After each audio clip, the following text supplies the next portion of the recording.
Hey, what's up guys? I'm Praetorian and welcome back to Imperator Rome as we are playing with Ptolemy's Egypt. Alright, so before we get started, I'd like to show you what I did with the armies real quick. Just moved these 1,000 units out of here, this 1,000 dudes out of here so that you're not getting that attrition penalty over there anymore. Move these guys, move them over to the west for right now. I'll probably end up eventually moving them, but I don't want them to move together because they'll take a bunch of attrition because I want to get this better general and his army over to Alexandria as quick as we can. We put him on forced march, and he's moving there now. Got some plans for him. I am going to talk about what the plans for the campaign are, at least the initial plans here. But first, I'd like to answer one question that was posed down in the comments, and that was about the event that happened regarding the religions. So we got that event that asked if we wanted to support the cult of Serapis, and we ended up deciding to do that. We also had two other options where we could instead decide to kind of stick with the Hellenic Greek religion and kind of enforce that, try and make everybody adopt that, or we could have our ruler adopt the Egyptian religion, and that would piss off all our Greek people. So I don't know if you guys recall that event that happened. The reason why I went with the Serapis option, where we try and create this syncretic faith, where it's like a mixture between the Hellenic and Egyptian gods, their religions, is because that was the historical thing that happened. That's what Ptolemy historically did. Serapis was not a new god. He was kind of around before Ptolemy, but he wasn't a well-known one. It kind of comes up in a few different sources. But he was a known god, but essentially what Ptolemy did is he kind of made Serapis into a little bit different than what he was before that and created him into this kind of a merger of Greek and Egyptian gods. And he had to try to spread that so that he could kind of unify the Greek and Egyptian people under one sort of religion. It ended up not working. That was not effective, and that's what this person in the comment asked about, kind of what happened in that regard. Ended up not being very effective. The Greeks, it was kind of popular for the Greeks for a time, but the Egyptian people never really adopted this syncretic religion idea. It just didn't work out in that regard. And then, of course, the Greeks, they kind of slowly transitioned to become, more and more of Egyptian culture and religion. Even if you look at like the Ptolemies, who always did keep that kind of Greekness. That's why they married their siblings, to always kind of keep the Greek heritage, Greek blood, or whatever you want to say. But even them, they adopted the Egyptian religion and the Egyptian culture quite a bit as they became more and more, the pharaohs. And so it wasn't that popular here. But the cult of Serapis ended up coming back when the Romans later kind of became the overlord of Egypt. Became a very, very popular god. Serapis was. Now, he wasn't the most popular Egyptian god in Rome. I would say Isis probably was, but he was up there. I would say maybe along the lines of Osiris. I would say he was pretty popular god in Rome. So it did have an impact, Ptolemy's new religion. Maybe not so much in Egypt, but it did affect Rome a bit because, as I said, it became a popular god. So we're going to go ahead and let this play here, and I'm going to talk about my strategy if I can. There's so many events that always pop up that it seems like never can get anything talked about. So here's the idea of what we're planning on doing, guys. I need to build a fleet. That's why we got the wood. And this is why I'm not going to build the fleet just yet, is because these events here, this is another Lighthouse event. These are really expensive. So I'm not building the fleet because we need the money for these events, so we don't get the penalty for going, into the negative and going in for the deficit. So we're not building the fleet yet because of these events. And I'll tell you why I'm going to build a fleet here in a minute. Let's go ahead and read this first. Worker disappearance. As the work progresses on the Pharaoh's Lighthouse, we have seen a lot of workers disappearing over time. Some have quit their jobs, some have died, and some have simply disappeared. Without a proper workforce to work in the lighthouse, the progress will lag behind, and we might not get the result that we want. All right, so we can pay the money, we can pay the military power, which, I would never go military power over money. You can convert them, by the way, but this is like stupidly expensive. Like, look at this, 306.55 for 25 military power. Not great. So let's go ahead and say the new workers will be fine. We'll spend the money, we have it. I don't think we have enough money for any further events, though, if they're that expensive. It seems like they keep getting more expensive. Okay, there's a bitter feud. The court is bustling with sycophants, claimants, and pretenders. It is little surprise, therefore, that two of the most ambitious claimants to the throne of Egypt have found themselves at odds. These conflicts have a way of getting out of hand. Perhaps we ought to step in and limit the potential for escalation. So this is our two sons. Obviously, our firstborn son here, Keranos, which I want to talk about Keranos this episode if we can, if I find time to. And then we have, I guess you'd pronounce that Meleager. He is also a son of a son of Ptolemy I, and maybe we'll kind of mention him a little bit too. And they are having a bit of problems here. So we can say, let them fight, and then they'll become rivals of each other. We can say it is not the time to squabble like children, they both lose loyalty. Or we can side with Ptolemy, the chosen heir, which would get loyalty with him, decrease loyalty with this guy here, with our other son, and he would start to see him as a rival. Let's just go ahead and say, let them fight. And become rivals even if you select that bottom option. So we'll go with that one. So what I want to do is attack Crete, guys. That's the plan. That's my next goal, is to attack Crete. And they're currently having a bit of a war on the island between all the states here. You can see, I believe everybody involved, is on the island right now. So they're having a little bit of war here, which is actually better because that will, we got a military tradition. We'll take a look at that in a second. That'll allow us to wrap the war up in less wars. But wrap the island up, in less wars. So that's what the plan is, to attack them. And we're going to need a fleet to do that. And then we're going to be moving this army here that's not here yet. Those guys, they're going to be the ones that are going to be attacking. So we need to build a fleet up, but once again, I got to save the money for these Lighthouse events. So we do have our military traditions. We have the Greek traditions. I think there's 7 different types of traditions. Essentially, the way this works is that there's 3 different branches to choose between. They're not mutually exclusive, so you could go like halfway down this and then halfway down this if you wanted to or whatever. But all of them do have a little finisher once you get to the end, like you get an additional modifier.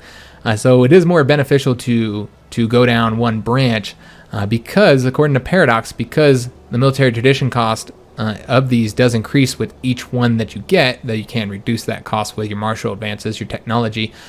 Since each one does make it more expensive, they said that it's impossible for you to go down all 3 branches. So you need to kind of plan for that.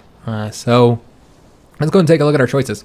So we have, in the Greek traditions, we have the left side here, which is very much focused on cavalry and mercenaries. We'll notice light cavalry discipline, that's morale of armies, that helps everybody, but recruitment for mercenary costs, Turim offensive, they all have a modifier for the navy as well, so this is an offensive one. The cavalry skirmish tactic, heavy cavalry discipline, light infantry morale, morale for both types of cavalry, and then the mercenary maintenance.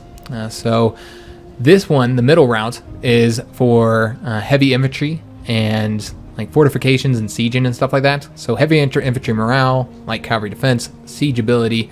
We get the military colonies ability, which is the ability that our troops can do. Trireme defense, so rather than offense, we get defense for our ships. And city fortifications is fort defense, heavy infantry maintenance cost, and heavy infantry discipline. So definitely focus on heavy infantry there. And then the right side is mostly focused on like light infantry and archers. This would be experience decay and start an experience increase. The bonus for ships here is a cost, so offense, defense, and ship cost. Light cavalry offense. This is the main one that I want to get in this branch because this one is the raid ports ability. So essentially what you can do is with your navy, you can come over to the port and then you can raid it and get slaves. So it really makes your navy have a use besides just fighting the enemy navy. So I'd really like to get that one eventually, even if we don't go down this branch. Light infantry offense, archers discipline, mountain bonuses, maybe not all that useful with the terrain we're going to be fighting in, and then light infantry discipline. So I think what we're going to do, guys, is go down the middle branch. I kind of really want to focus on the heavy infantry. I know that we don't have iron. We have to trade for it, so maybe not the best choice. But I also like the siege abilities and the fort defense, and then the military colonies. Yeah, I think that this one's the best one to go for. So let's go with this one, heavy infantry morale. All right, awesome. So that's what we're going to be doing, building the fleet up as soon as we finish up getting the lighthouse, and I'm not worried so much about cost. Then we'll go ahead and get a claim on Crete and send our army over there. Now, in regards to our rival, Antigonus, frankly, he's far more powerful than us guys. So I don't want to fight him by ourselves. So what we're gonna do is we are gonna wait until he goes to war with somebody else. So either he can declare war on Macedonia or Macedon or Thrace, and that would we have a guarantee, so that would bring us into the war. Or even better, if he goes to war with Seleucus. If he goes to war with Seleucus, then that's another option for us going to war with him. But I don't want to fight him alone because I just don't think it would go too well. So we're gonna wait until he does something there. We do have an invention to get. Let's go ahead and get.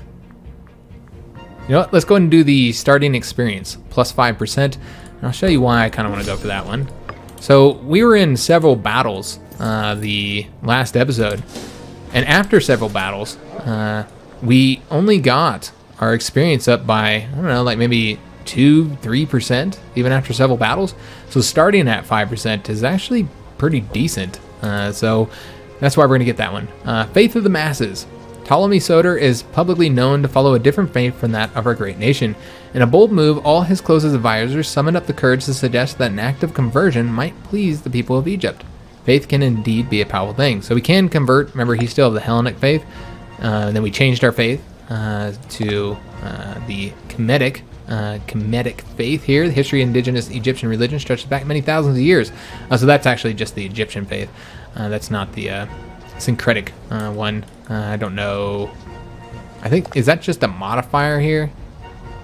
Yeah, Royal Serapis goes. Yeah, that's the modifier right there. So we can say we can convert. That will give us higher zeal, or we say no, and then we lose stability and religious power. Well, geez, which one are we gonna go for? Yeah, we're gonna go ahead and convert, guys. I think that's the best option among our choices there. Okay, so we do have an omen that we can call. Let's do the national manpower so that we can try and build up our manpower reserves a bit. I'm not really happy where they're at right now. I think it would be helpful to build those up. Okay, earthquake complications. Oh no. A small earthquake rocks the Pharaoh's lighthouse and all those who are working inside, causing some minor injuries and some damage to the work that has been done in the last few months. If the work is to continue unhindered, a substantial amount of funds need to be set aside to clean up the area and replace some of the things that was destroyed. That is super expensive. Good God. So we're going to have to go in the negative, even though I'm not building ships. I tried to not build ships that wouldn't have to go in the negative, but it didn't work. Alright, that's a shame. So we do lose loyalty and get increased power cost while we have the deficit. And of course, you have those chances that one of those events are going to fire, which this is one of them. So we get the money to get us out of the negative, but we will research slower. That's a shame. Alright, so I don't know how many more of those are going to fire. Carthage wants to trade for something here, and I'm going to have to say no because country civilization level doesn't seem... Oh, gemstones? No, those are taxes. Yeah, we're not going to trade for that. We're not going to trade that away. And not for country civilization level. No thanks. No thank you. Alright. Yeah, I don't know how many more are going to fire. I almost want to just go ahead and start building the damn ships though, because they take so long to build. You know what? Let's just go and do it and just hope that no more events fire. Yeah, because I don't want to wait any longer. This is taking a lot longer to build this. This could take... I have no idea how long this could take. And we still don't have the money to deal with it anyway. It keeps getting more and more expensive, so whatever, it's fine. We'll deal with the repercussions going in the negative, I suppose. Because, yeah, I don't really know... It takes so long to build these ships. So we're going to build 10 right now. We need 20, or I want 20 anyway. Ptolemy falls ill. Oh, no. Ptolemy Soter has sent word that he has fallen ill. Perhaps if he is wealthy enough, he will seek treatment of his own volition. Otherwise, we could always step in if his condition worsens. So he gets arthritis. Okay, what's that do? Oh, and the lighthouse was finished. Alright, well, we'll look at that in a second. I did want to see what the arthritis does. It reduces our martial and finesse, but it doesn't reduce our health. Okay, interesting. The way that health works in this game is a bit different than CK2, and you can see his health right here. Here's his health bar. And the way that health works in the game, unlike in CK2, where it's each health modifier is 1 health, 1 plus health, and 1 negative health, or whatever, -2, and then it's a hidden modifier, so you can't actually see your health, and it's really a random aspect. So you have like a percentage chance that you'll die from these events, and then your health rating modifies those. So you could be quite healthy and still die, or really unhealthy and not die, because it's all random. In this one, it is not. Now, of course, you can still have events that kill you because you fell off a building or something, or if you're in a battle and you die, those can still happen. But essentially, health is a rating from 0 to 100%, and once it gets to 0%, you die. So like old age and sicknesses and stuff will start decreasing it. I don't know if old age actually does. I think old age just increases your chance that you get sicknesses, and then that'll start decreasing your ratings and when you're healthier. And once it gets to 0%, you die. So it's easier to see exactly how healthy your character is, just hovering over them, or any other character for that matter. And I kind of like this system better than the CK2 one. It's nice. So we finished it. We completed it. We built the Pharaoh's Lighthouse. The building of the Pharaoh's Lighthouse has finally been completed, and it stands as a testament to our own rule, power, and importance. For generations to come, this lighthouse will be a beacon leading to Alexandria, for one of the greatest cities the world has ever seen. The gargantuan monument far exceeded our expectations beyond all hope, piercing the skies and reaching to the realms above. Never before has such a monument been built by mortal hands, and some claim we must have received divine guidance in this endeavor. The Pharaoh's Lighthouse will forever stand in the memory of our nation. Oh, wow. Those are some nice bonuses, guys. This is a permanent modifier. Local import routes, +2. That's really good. Commerce income, +25%. Local civilization level, +10%. That's a fantastic modifier. I guess it was worth all the money we spent for it. So yeah, let's say as it should. And let's get these. Oh, they haven't been assigned yet. Maybe we got to wait until the month ticks over. Not entirely sure. Yeah, we don't have our trade routes yet. We can see it though. You can see it on the map, which is really awesome that these little these buildings can be seen on the map. So there's the Great Lighthouse. Tribal people request migration. A sizable quantity of tribal people resident in the city of Magara have requested permission of the local administrative offices to cross the border into land owned by our neighbor. The request comes backed up by a generous promise of gold, but our local officials are reluctant to lose such lucrative workers. So we lose tribesmen, and we get money, or we can redirect them to somewhere more appropriate and kind of anger them, and we move them to another place, or say under no circumstance. That is a lot of money, and probably more money than those 4 tribes would be making in years and years and years. But you also don't want to lose pops at the same time. But if they're unhappy pops, they're not going to be producing much any damn way, I suppose. So, whatever. Let them go. I don't care. Yeah, I say let them go. So that's the population units, guys. I haven't really talked about that. I suppose I'll show that here. So we have 4 population units, type of population units. And citizens are, they increase your research points and your commerce value. The freemen give you manpower. The tribesmen, I guess we'll talk about them here in a minute. Slaves give you taxes. Tribesmen give you both taxes and manpower. However, they give you less than both the freemen and the slaves, and I mean as in, they give you less than half. So they're actually not better than either freemen or slaves. I find tribesmen to be something you typically want to go ahead and change if you have the excess power, which you can always promote your pops, which I think is kind of silly that you can do this. It kind of makes them not that important in my opinion, but you can always promote your pops using your oratory power if you want to. So that's one thing to do with oratory power. We're not going to do that right now, but that is how the pops work. Honestly, I'm a little bit disappointed with the way pops work in the game. I think they could have done it a little bit better, but whatever. It is what it is. The Olympic Games. We already did this, we already read this, we won't read it again. We do have 2 other candidates to send this time, and one of them is our general. It's a pretty good option, sending the general, but I think that removes him, so he's no longer the general, but I think he comes back as well. This here, Magus, is our stepson, I believe. Yes, he's our stepson. He is the son of our current wife. We'll go ahead and send him. I know that military power, we had thought that maybe the military power is what influences it, but that's fine. We'll send him. So send Magus. And he's the researcher, so he'll move, and that will allow us to assign a new researcher. So let's go ahead and do that. And we will assign this guy. He's not even good at anything else, so yeah. We'll put him in that position. Let's go and get the ships moving over here. And where's the rest of my fleet, man? Oh, that's right. They're still building. I was like, yeah, I thought I had built 10. We're not even close to getting those done. Yeah, it's going to take a bit of time to get these constructed. We'll go ahead and build some more, though, because I definitely want to get 20 ships. So let's go and do that now, and then we won't have to worry about it anymore. So that's 1, 2, 3, 4, 5. 1, 2, 3, 4, 5. There we go. So we'll get 20 ships. We still have money, and I want to send a few more troops. I don't really like the composition of this army either. So let's go ahead and get him some heavy cavalry. Let's do 2 heavy cav and a heavy infantry as well. Get about 18,000. 15,000 would probably be enough to conquer Crete.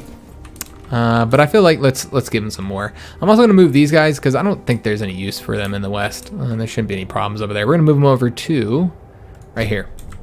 And hopefully he's okay with the weight. Yeah, he says that he won't get any attrition there, so let's go get him moving. I won't have him, you know, force march or anything like that. We can't get another invention. However, we're so close to getting some of these, I think we might wait. Yeah, let's just wait until we get some of the text done. Yeah, I think that would be for the best. Yeah, we're researching a lot slower, unfortunately, because of that modifier that we got when we went in the negative on our treasury.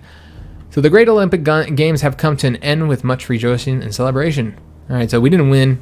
That's fine. We still got popularity from it, so that's good. One thing I'd like to do, though, is go ahead and get a building going. I want to go ahead and get us a fortress here in Alexandria. Now, Alexandria does have the base fortress that you get from having the capital there, but I definitely want to build it bigger. It's our capital. It's important. The most important province in our land. So I think we should go ahead and get a higher fortification level there. So we got our first tech. This is the oratory advances. So each one of these techs gives a little bonus. Oratory gives us country civilization level. And then there's also, and we'll take a look at country civilization level. I'll talk about it here in a minute. But the main thing that these do is they unlock new inventions. That's why we were waiting for that. So these are the 3 new inventions we got.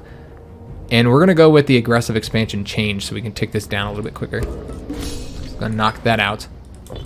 So civilization level, the country civilization level affects the civilization level of all your provinces. If the country level is higher than the province, then the province civilization goes up. And if it's lower, then the province civilization level will go down. And it kind of like tries to balance at the country level, civilization level. So somebody's offering us some friendship. We've received an envoy, wants personal friendship, and you know what? I'm fine with that because this is one of our subjects. So we'll say this could be useful. You can also gain prominence and popularity, but yeah, we're good on that. So let's just say this could be useful. Get a new friend. Make new buddies. Oh yes, I completely forgot about my trade routes here. My bad, guys. Let's go ahead and do that. Let's take care of this. All of these are domestic trade routes. I looked through them, and they are all domestic routes. The foreign routes are superior. They do give you more commerce value, and you're not taking a resource from one of the other provinces, so they're superior. However, almost all of these are domestic routes. There's only a couple that aren't, and they're not ones I want to get, so it doesn't really matter. We're just going to go for the good that we want. And what I think we're going to do is get Papyrus here because Alexandria has a high research bonus, so let's get the Papyrus so that gives us more research points, and we will trade here. Once again, it's all of our goods. And then we're also going to get horses here. Though, looks like that's not an option. Or maybe because we're using the horses. No, we're not using the horses. Huh, I wonder why we can't get horses here. Because I know that we have it. Oh, we don't have, that's why. We don't have the civic power. Alright. Can't get anything. I always don't realize that. Alright, so we got the religious advantages as well. That's increase of omen power. Alright, so let's go and get the horses. And the reason why I want to get the horses is because, and I guess I'll show that to you guys here. Our horses are built, you can see them moving all the way up from down there. Unfortunately, our horses are way down here. So quite a bit of distance for them to have to travel to get to like the fronts and stuff. So that's why we're going to trade for horses up here. And where are they? Here we go. Horses. So go ahead and trade for those so we can build them a little closer. Alright, so we do have 10 ships done. So we are about halfway there. We did finish up the civic advances, which give commerce income and monthly decrease of monthly wages. So very good. And just waiting for the rest of the ships. Need to get those 20 ships so that we can declare war. And then we have these guys as well coming over here. Friends in high places. Menelaus, for reasons known only to himself, has begun voicing his opinion in support of Ptolemy Soter whenever the court assembles. Alright, so we become friends with them. And you can only have a certain amount of friends. You can have 4. So we can say that we'll put up with it. And that will gain us a friendship and he'll be more loyal with us. Yeah, let's say we put up with it. Sure. Why not? Who knows what his motives are, but it's fine. Martial advances have been grabbed as well. These do increase your army and navy maintenance cost. However, of course, the military tradition cost is cheaper, so that's nice. And then you get more morale for your armies and navies, so all pretty good overall. And Rhodes wants to trade with us. While I would love to trade with them, and I mean, it'd be very beneficial to both of us, we can't really do that because that trade route's just going to get broken any damn way. Because Rhodes is currently allied with Knossos, who we're going to be declaring war on because they're the biggest state. So, yeah, I think we should declare war on them. So, yeah, they're allied, so I don't see any reason to, yeah, it looks like this is what the result was from the war. So we'll have to fight them, and then, of course, these guys and Rhodes. Which is fine. That means we get the island conquered. Once again, it makes it easier to conquer the island, less wars. But yeah, we are going to have to decline this, which is kind of a bummer that we're going to be at war with Rhodes. If you guys know the history of Ptolemy and Rhodes, yeah, it's a shame that that's how that ended up going. All right, let's go and get these ships over here and merge them. All right, so just waiting on 4 more ships, guys, and then we'll be able to declare war. So very, very soon. We do have the money to go ahead and build something if we wanted to. Like get more like training camps and stuff. Does it tell you the bonus that you get when you, like the manpower bonus for the training camps and stuff? Because it does increase it by local. And not entirely sure. We're still trying to build a fort there. So I suppose we can just wait. Just hold on to our money for now. Yeah, I guess it's fine. We do need to build more troops over here as well eventually. Are these guys at war yet? We should probably take a look at that. Whoa. He is not. Okay. All right. So hurry up, get this damn navy built, man. 2 more ships. That's all we need. Almost there. It does take a long time to get the ships built, which is why I really wanted to start working on it. A bitter feud. All right. Well, he just keeps having problems with people, doesn't he? With his other people who are claimants. Just have them be rivals then. That's fine. A couple more days and there we go. Glorious. All right. So let's go ahead and get these guys merged over here. Let's give them a commander. We will do... Let's go ahead and do our stepson. We'll put him in command, I suppose, of the fleet. All right. So we need to go ahead and declare war. We will have to get a claim, which is what I was saving that oratory power for. Let's go ahead and do that. Excellent. We've got it taken care of. And I guess we can go and declare war right away, or we got to wait till 11th of August. Okay, that's fine. We'll wait. Should be here any moment. And there we go. Let's go ahead and declare war. And in fact, there's actually more people here because... Oh, they're in a defensive league. All right, so we're going to have to fight those guys and these guys. So pretty much... Oh, that's nice. So basically, we're going to take this down a bit. We're going to get the entire island of Crete in our hands with the exception of one city. They're the only ones not involved in this. We're going to be attacking all of them at the same time. So, all right, whatever. That works. That works for us. Let's go ahead and move these guys over here. You cannot attach units to the ships the way you can in CK2 and EU4. The only way to do it is, by moving them this way, such as like in EU4 when you can't move your ships to the... Because, for instance, if you're moving from enemy territory or something like that. All right, so let's get these guys moving over to here. There's a fort here that we need to take out. So let's get these guys moving over there. And I wanted to talk about our current sons and how the situation ended up developing historically. Oh, there's some ships over here. Okay. Do we want to go ahead and engage them? Yeah, we'll probably engage them as soon as we put our troops on the land. Let's go ahead and move here now. can we get there before them? 22nd of October, 24. Oh, nice. So we're gonna get the nice the modifier there because these are hills. So we get the benefit there. That is fantastic. All right, so yeah, they'll engage us there, and then we'll attack them, but we'll get those 5,000 destroyed, and then we're gonna use our ships here to. I was gonna destroy those ships, but I don't know where the hell they went. All right, well, whatever. So let them attack us there. I'm sure they're locked into moving. I'm not sure if they actually are or not. I guess we'll find out. And then we're gonna move these guys over to here, I suppose, or maybe we can go. Nah, I think they're just not there. The ships that were. All right, so we're now fighting here. I didn't change my modifier. They're currently doing deception, so it doesn't really affect it at all. And they get the -1 terrain penalty, of course. And they have more discipline than us. Everybody's got more discipline than us, apparently. But we won. That's what matters. We only lost 123 guys. We killed 5,000 of theirs, the whole army. And we captured somebody. Okay. So what you can do with captured people is you can banish them, sending them to another land. Execute them. It does cost a bit of religious power. And we do get tyranny from that as well. And then, of course, he dies. We can flog him. Flogging seems generally bad for everybody involved, apparently, because we do lose popularity from that, and he loses a little bit of health and loyalty. We can release him, which would increase his loyalty. Doesn't really affect us at this moment because he's not in our empire.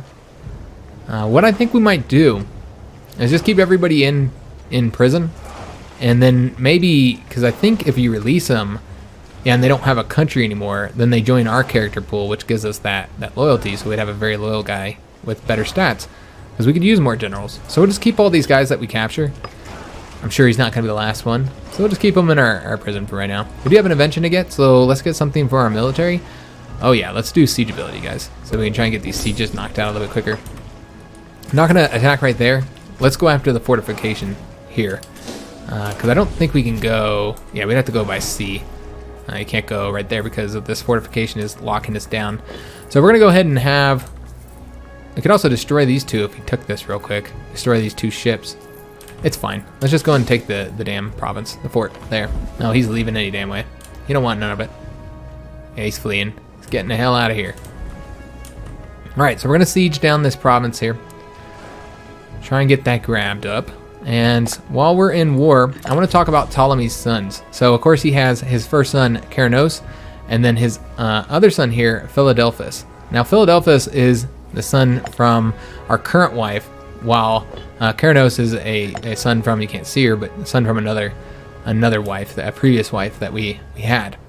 So, Caranos was historically kind of displaced. He did not become the next ruler. He did not become Ptolemy II. Ptolemy II was Philadelphus. So the reason for that, if you look at the stats in the game, you can see why the reason for that would be he pretty much just favored him historically, but you can see why we would want to do that. Look at how much better he is. Yeah, he's got way better stats overall. So yeah, we would definitely want to do that. Unfortunately, I was looking at the government. It doesn't look like it'd be easy to do. Yeah, it'd be pretty difficult for us to kind of flip over to him, as happened historically, which is a shame. There should be like an event or something. Maybe there will be that kind of lets you, displace Caranos. So Philadelphus did become Ptolemy II historically, and he actually did a pretty damn good job. It is considered the high point of Ptolemy Egypt during his reign. Of course, they did very well in war. They dominated this side of the Mediterranean, and it was kind of a high point in culture as well. Just very, the court was very splendid or whatever. It was a good time for Egypt under Ptolemy II, which is why his stats are so good. We do have a barbarian problem over here. Damn it. All right, so barbarians have risen from the desert. The way barbarians in the game work, it kind of remind me of Civilization a little bit, but they're in impassable terrain, so I guess that's not like Civilization. But you can't go in here, so you can't deal with the barbarians, and they spawn based on their barbarian power. Barbarian power is changed by a lack of civilization around here. You can at least reduce the barbarian power by the civilization in the surrounding provinces. So as they become more civilized, you have less problems with barbarians. So they spawn, they attack your stuff, and it's generally bad. And I think what we're going to do, because we're stacked on money, is I'm just going to let them take over something, and then I'm going to show you how you can deal with the barbarians. Now, we can't talk to them or do anything at this moment. There's no provinces to click on or anything. I can't click on them or do anything with them. Well, you can. Oh, we can pay them off now. All right. I didn't know you could pay them off where they actually attack anything. But when they take a province, you can do a bit more with them. There's a few different options you can do with them, including, which almost makes me want to let them take a province so I can show you. But yeah, you can also make them into like a client state if we wanted to. So you could turn them into a client kingdom over here, which is interesting. I think that's pretty cool. But we're not going to be doing that. We're just going to pay them off. There's a couple other options that you can deal with them as well, but I can't remember what they are. Like one of them is just demanding their surrender. But there's a couple other ones as well, but I can't remember what they are. So let's go ahead and pay them off, see how much it's going to cost. Hopefully not too much. 362, is that the cheapest? Yeah. All right, we'll pay them off. We got the money. I don't want to send an army way down there. It's too far, so we're not going to do that. Almost got this knocked off. They did accept, of course, and they will no longer terrorize our land. And hopefully they don't pop up again anytime soon. I don't know if they go somewhere else, go attack somebody else. I guess we'll have to pay attention and see what happens to them, because I'm curious. So yeah, Ptolemy II. Philadelphus was a good ruler. So it was a good choice for Ptolemy in a way. But Keranos was not a bad character in history. And that's why I wanted to talk about him. He's going to become our ruler. We did finish up this siege, so let's go ahead. This will be taken automatically. Let's go straight over here to the next fortification, and this will be taken for us. And not entirely sure what's going on over here right now. Guess we'll find out soon. I don't know where all their troops are and what they're doing. I don't know how many troops they even have, for that matter. Let's hurry up and get over here, though. They are trying to build some more units there. We could just go over here and kill them real quick. Although, I don't know if we'll actually be allowed to leave the fort. No, we couldn't leave the fort. We have to go all the way around, which is a pain in the butt, so we're not going to do that. So let's just siege down this fort, guys. The March of Time. Age finds us all in the end. Even the priests and surgeons shake their heads when confronted with the inevitable decline of the human body. As Ptolemy Soter is finding out, he may not have much time left. How sad. He's got gout. Alright, his health right now is at 100%. We already talked about health, but I would think that gout is one of those that reduces your health.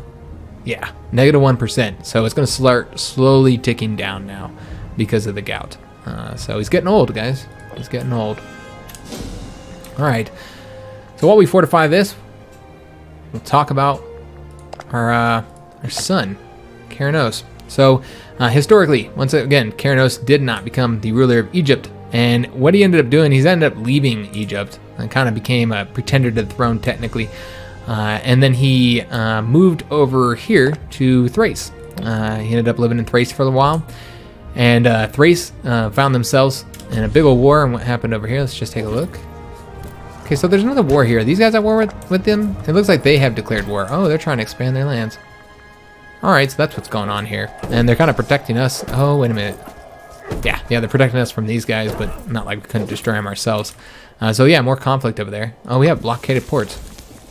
Well, we're gonna have to go deal with that, though. Yeah, I hate having to move my fleet down there, but you know what? I can't let them continue blockading us, so let's go destroy them, and then we'll come back over here.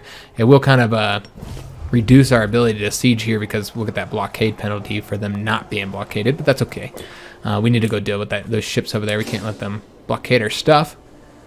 Yeah, that's our key city. So yeah, we don't want them blockading that. So go deal with them. Try and get them destroyed.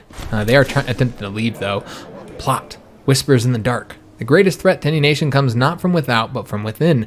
The constant infighting between those who name themselves heir can consume countless resources and lives. Our spies at the court are certain that Meleager, a man who has who's made no secret of his ambitions for the throne, is plotting to ensure his future by doing away with the competition. Oh, we should keep an eye on him. It starts a plot event. So pay to have him closely observed. This puts him under surveillance, and he may discover that he's being tailed, and we lose money from that. We say nonsense, we should put more faith in our subjects, and he gains loyalty. No, I say we need to pay to have him closely observed, guys. Obviously, he is a problem. We'll talk about Meleager as well here, as we kind of talk about Keranos. So Keranos ended up over here. Thrace is, of course, at war, ends up going to war with our rival, Antigonus. Antigonus is also at war with Seleucus, not in the game. Wait a minute. Actually, he is at war in the game. Or he's at war with somebody. Okay, he's not at war with him. But he is at war. At Rhodes, Thebes. Okay, so he's at war with a lot of people. But none that we need to be concerned about. He is at war here in Crete. Looks like he wanted to conquer Crete too. We beat him to it. All right, so I was thinking these two are at war, Seleucus and Antigonus, but they are not. So what ended up happening is he's on the side. Our son is on the side against Antigonus. Antigonus eventually ends up losing. Seleucus defeats him. And essentially, our son, Keranos, is in the court of Seleucus, and he betrays him not long after he wins the war against Antigonus. Keranos betrays him and kills him to try and gain, power. And so Seleucus dies. Obviously, if you get killed, you die. So he dies. And Keranos did very much gain power. He ended up becoming the king of Macedon eventually. And he became the king here. And then not long after becoming king, he died. I don't think he was king for very long. Maybe, God, I don't even know how long. Maybe 2 years or something like that. Maybe not even that. It wasn't very long. Keranos eventually dies. And then his brother, Keranos' brother, Meleager, ends up then becoming the new king of Macedon. And he doesn't last very long either. He lasts like less than a year before he's like forced to give up his throne. So that's what happens with our sons, if you're curious. Keranos is made a name for himself. He did something with his life. He lost his throne, but he didn't just give up there. He went out there and did something for himself. And in addition to that, he actually, once he became the king of Macedon, he did give up all claims. He rejected all claims to Egypt. So I wouldn't say that he really restored his relationship with his brother Ptolemy II, but he did say, hey, I don't have interest in that throne anymore. So interesting character in history. And he happens to be in this event chain.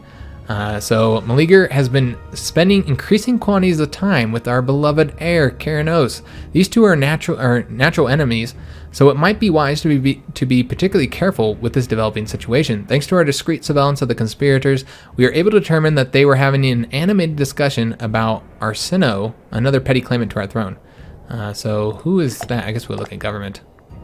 Okay, so that is our daughter. Do they both hate her? No. They don't both hate her.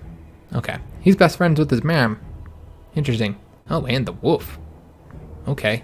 It's one of our governors. We haven't really looked at governors. Maybe we'll look at that later. Probably not this episode, though. We got enough to do as it is with our war within Crete. So we can say troubling. No action will be taken. Perhaps we can convince Ptolemy to not get involved. And Keranos would no longer be involved in the plot against his sister. We'd have to give him money, though.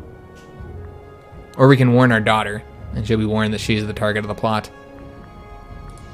Well, do we really have a use for our daughter at all? I guess we should go to our character here. Oh, that's not our daughter. I was thinking it was, but I'm not seeing her. Oh, there she is right there. Okay, so where is which one's his wife? Lysandra. All right, so she is the younger one. And who is she currently married to? Just curious. Oh, we haven't married her off at all. Okay. So how old is she? 24 years old. We still haven't got an arranged marriage for her yet. Arranging marriages, yeah, I don't think that we can arrange a marriage like that. It can only be done with foreign characters. I want to say we'd have to can we let me just take a look if we can do anything here. Arrange a marriage. So yeah, we can't do that. All right. Wasn't sure how the marriages worked in this game. So what we're going to do is we are going to go ahead and say, I guess I don't really care if they kill her. I don't know what impact that would have. You know what? Don't sully yourself. Here, you want some money? I'll throw you some money. He doesn't have much wealth. I feel bad for him. Don't sully yourself by killing your sister, man. That's what we'll do. Alright, so still trying to get this damn fort taken. We're at 21%, so almost got it done. Oh yes, that's right. I completely forgot. It's taking longer because we don't have our ships over there. So let's go ahead and have these guys go over here. I don't know where those enemy ships went. I'm not seeing them anywhere. I'm not seeing anything about us being starved either. And what are the barbarians doing? They're just roaming all over our damn lands and shit.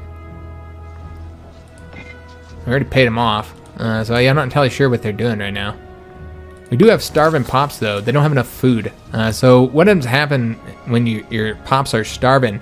And I wonder why that is. Did the trade get cut off or something? But yeah, as you get more and more people here, the population growth declines. You know, it's basically they're eating all the food essentially. And so you have to get them more food. I don't think there's any way to do that though, because there's no trade routes here. And I want to say the only way to do it is with granaries. I suppose we could do it with granaries. Yeah, we have a bit of money. We'll do granaries then. I want to say it was... Okay, it's all throughout here essentially. How many provinces are those? Oh, that's a lot of them. Alright, so what we're going to have to do is just build granaries in all of them. And I'll just do it this way rather than trying to remember which ones they are. So we'll do a granary here. Shoot on over to here as much as we can. I don't know how many we'll actually be able to get due to money problems. Alright, that's all we have. 100. Alright, so we'll go ahead and get those granaries built. It takes 180 days to get those constructed. Plot infighting. The two dastardly claimants to the throne of Egypt who have been plotting together to cause all manner of chaos have seemingly fallen foul of one another. So much so, it seems that Meleager is reportedly marching a band of hired thugs to the dwelling place of Keranos at this very moment. If we wish to intercede, now would be the time. Alright, so we can say we really should step in. We lose oratory power, but they gain loyalty, both of them. Or we can say that let them engage in combat, and the outcome of the encounter will be decided by their personal statistics. And I don't know, they have very close combat abilities as far as like traits, if that has any impact on it. Yeah, not really seeing anything that would imply that one would win over the other. I mean, like as far as if he does kill him, that doesn't make him the preferred heir, and maybe we can get our preferred heir into place. Just take a look here, because that would make him the second. Oh, look at this. You know what, guys? Okay. I'm liking the way this is working. We might be able to actually get the historical outcome and get Philadelphus in here. So let's go ahead and say, let them fight amongst themselves and see what happens there. And I'm going to see if there's anything I can do here to kind of arrange. We could always arrange a spouse for him, have him marry his sister, because that's what we do here. We marry our sisters here. So what options does he have here? Are these all his sisters? No, I don't think so. So she is a daughter. And she is a daughter. So those are our two daughters. Let me just take a look kind of where they're at and what their stats look like. Which one we prefer to have him married to. So she's devout, lustful, increased fertility, plain speaking, and disciplined. Okay. Then if we were to take a look at our other daughter, which, yeah, it's so confusing because there's so many of them. So the other one would be kindly and pious. I say let's go with the lustful one, though she's a bit older because she's only 17, so she's more along the same age as him. He's 16. So they're kind of closer in age, I suppose. But you know what? I feel like we really like our eldest daughter. So we're going to go ahead and have him marry her, I suppose. Yeah, let's go and do that. Let's have him marry his older sister. I guess I could have looked at their traits there. So they're going to go and get married. And then we're going to go ahead and attempt to... Let's see, what can we do here to kind of increase his... Is there anything we can do to really increase his chances? Not really. Yeah, there's not really any options here, unfortunately. We need to give him a position, basically. What we should do is make him a leader of one of these armies. This will cause some problems, though. Maybe we'll have him be the commander of our army. We do have a lot of loyal troops, though, so that's a problem. Yeah, that's unfortunate. Yeah, because I'd love to make him, oops, damn it, to make our son the leader here. And these guys are still loyal to him, so that he can still be the leader. I wonder if we can reward the veterans. Yeah, let's do that as soon as we get the money, so that they'll lose some personal loyalty. That's how we'll kind of manage that. But as of right now, these guys are going to remain in command of our son here. To try and give him a bit more, a higher position. Do we want to keep him in shock action? Or we should probably do phalanx. Doesn't matter because he's not at war right now. But I never did check this guy who's actually in war and seeing if we want to keep him in the phalanx. That's probably fine. Yeah, phalanx is fine. We're about to get that fortification done. They still haven't really done anything over here. They've just been bouncing around on provinces. We can go in and get another invention as well. Okay, let's do that then. We got a lot more options now. Supply limit would be nice. It's always helpful. Yeah, a lot of options right now. Population growth would help since we are having trouble with that. Yeah, let's go and do that since we're having some trouble with some of our provinces with starving pops and stuff. So I think that would be wise. I don't know if that'll be enough to fix it. Looks like that is not the case. All right. Well, they haven't finished building those granaries just yet either. So almost have this fortification. Hopefully we can get it done soon. We have one. Excellent. So let's go ahead. It's such a bummer they took that from us. Yeah, that's a damn shame. These will now be gained by us, these provinces here.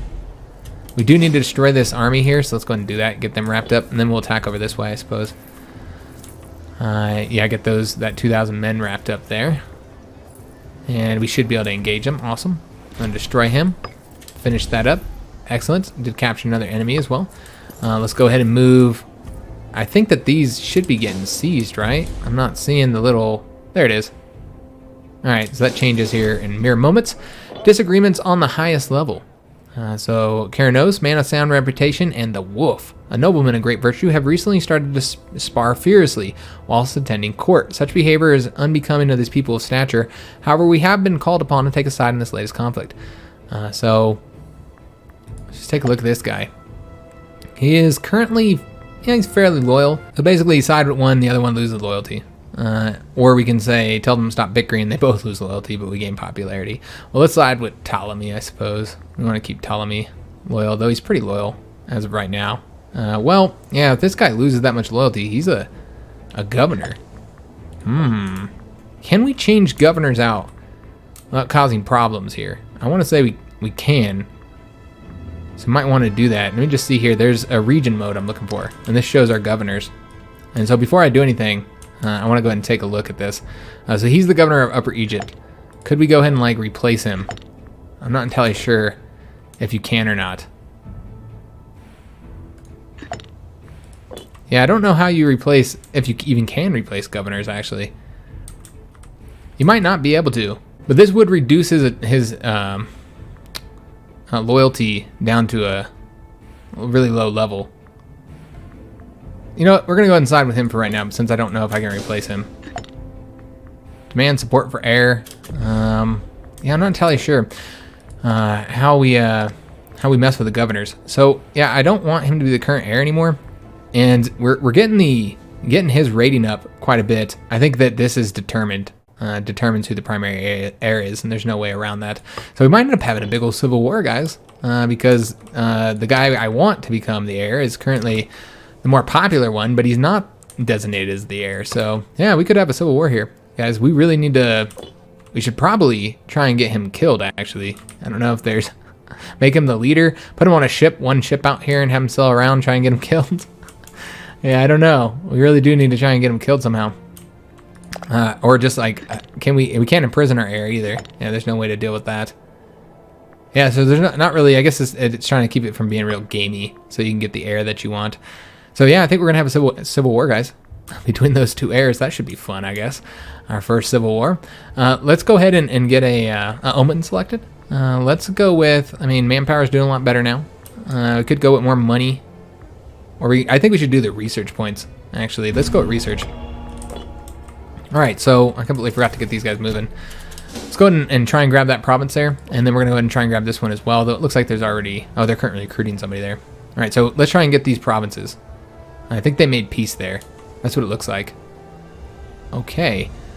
So we're going to attack. Nope, they're not. They didn't make peace. I lied. Alright, so let's go and attack over here. Is there a fort here? Yeah, it looks like there is a fort there. That's the reason why this wasn't happening. Alright, so I think that would go to them in that case. Yeah, I think this would end up going to them, which would be a shame. Can I make peace? Yeah, I don't think this is going to go the way I want. Yeah, we can only get that one. Alright, yeah, this kind of got messed up by these guys jumping into the war. Yeah, that's kind of unfortunate. Can I, like, demand anything of them? I could just go to war with them. I suppose that might be the best way to do this. Yeah, I think we're going to have to do it that way, guys. I can't get involved in it. I could have swore that we're not a great power, never mind. Yeah, so we don't have that option. Alright, let's go and fabricate a king. We're going to go to war with them, too, on the 11th of October, so we can get these guys destroyed. That's the only way to do this. Otherwise, we can't conquer some of this territory. Plot, betrayal. The sudden and bitter feud between Keranos and Meleager has ended in a violent and unexpected conclusion. The two plotters clearly fell out over some matter, but quite what that was is anyone's guess. Thankfully, this seems to have ceased any further action they're intending to take against us. Oh, he becomes one-eyed, too, and the plot ends.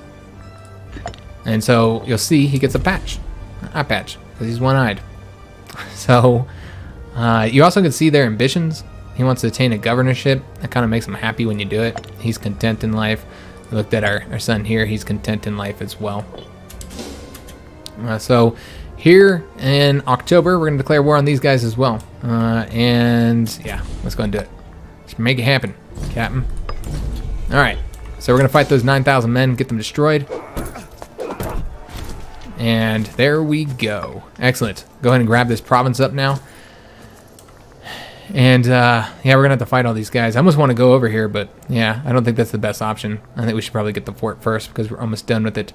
And, yeah, this is just about the end of the episode. I don't think we're going to finish the conquest of Crete, guys, this episode, unfortunately. Yeah, I don't think it's going to happen. But what happened over here? What is this? A sea battle. Somebody coming over here to attack us? Yeah, I'm not seeing anything.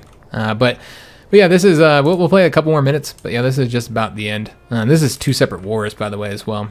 So we'll conquer this here, and then we'll conquer these guys, and then we'll conquer this fort. And that'll give us complete control of Crete. So I guess there's that advantage, that we get complete control of Crete, which is really what I wanted to do here. I am a little bit worried about the white piece here, though. That's a problem. We'd have to grab that fort first, more than likely, but we do have to destroy that army. So we'll go ahead and do that here in a second. Let's go and let these guys finish this up, and then we're going to attack them. And we won. Excellent. All right, so let's go ahead and attack these guys. Let's see if we can't get there before them. We could. Excellent. Oh, they're not going to move. Oh, wait a minute. Was a white piece forced? Oh, they conquered all this. Okay, so I guess it's good. Yeah, I guess it's good that we ended up going to war with them because we had to do it any damn way. That kind of sucks. Now I got to take all these forts again. Ah. Alright, that did not go the way we'd like. Yeah, that messed everything up, guys. These guys declaring war on them. So basically, all progress has been just completely nullified, essentially. Now we have this here, I suppose, and we have to conquer that as well. Alright, well, it's whatever. It's fine. I would like to get this war finished up, so we need to go ahead and conquer those guys first. Let's go ahead and take that one. Oh, we can't. We got to finish up the fort here. That's a real shame, guys. It's a real shame. So we can send somebody who's currently in prison, apparently. Yeah. I guess we'll go ahead and send Magus again, and then we'll place him. There's no commander here, but that's okay. We'll get one placed there soon once he finishes up that. But we need to deal with this situation here with our guy and go ahead and reward the veterans. Although it doesn't really matter, it seems that they are loyal to him. Yeah, it doesn't really matter. Actually, now that I think about it, it is absolutely fine leaving that as is. So we're probably going to want to use our oratory power next episode. Do get some stuff done with that. As far as religious power, I think we can go ahead and increase stability if we wanted to, which why would we not?